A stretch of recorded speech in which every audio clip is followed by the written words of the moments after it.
All right, so the next thing that we have is going to be a Muay Thai clinch. It's going to be an arm weaving technique. And when we're talking about the arm weaving technique, it means that when somebody is locked up with you, we're trying to get inside control. So basic inside control, if I'm right over here, okay, always show respect to my partner. He grabs me with one hand, okay, right over here. This is basic movement right here. All I'm doing is going to the inside and to the inside, okay? So he locks up, all right, and pulls. So the technique that we're working, if the crossface doesn't work, the over-under, elbow pop isn't working, another technique that we can do is going to be under his small. Right over here, like if he had muscles, it would be like a tricep. So it's like 3 muscles. So what I'm going to do is I'm going to go ahead and go underneath if he had a muscle, and I'm going to grab his bicep. So what I'm going to do is I'm going to take my elbow, I'm going to push it into his armpit, and I'm driving. Now, look what's happening with my body. My body is up tall. I know when I watch some people when they're doing it, is that they're basically trying to lean their body. But you want to keep your body tall. You want to make sure that you have a good stance. So again, I'm basically going under his small tricep. I'm going to grab his bicep if he had one, and his elbow. I'm taking my elbow and I'm driving it into his armpit. Now, the reason that this is going to be important, if I didn't do that, if I didn't put it into his armpit, he can still elbow me.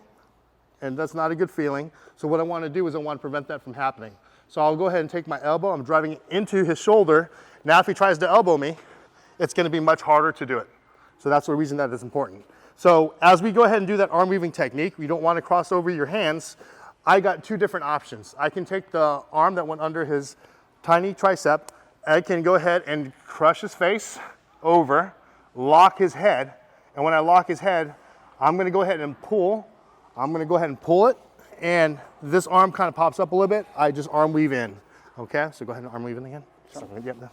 So other option that I have is that once I go right over here and I push right here, I'm going to go ahead and take that opposite arm, but I want to make sure I'm not crossing my arm. So as I'm doing this, as soon as I arm weave in, look what I'm doing with the opposite hand, I'm locking it.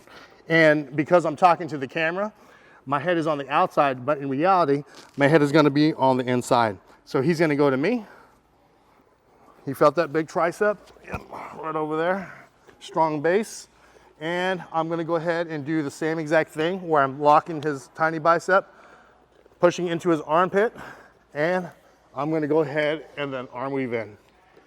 Okay, he goes again. He feels that big bicep, pulls that strong base, and at the same time, I'm going to go ahead and get that crease.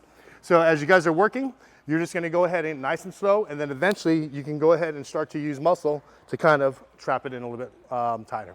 All right, 2 gloves on 2, 1, 2.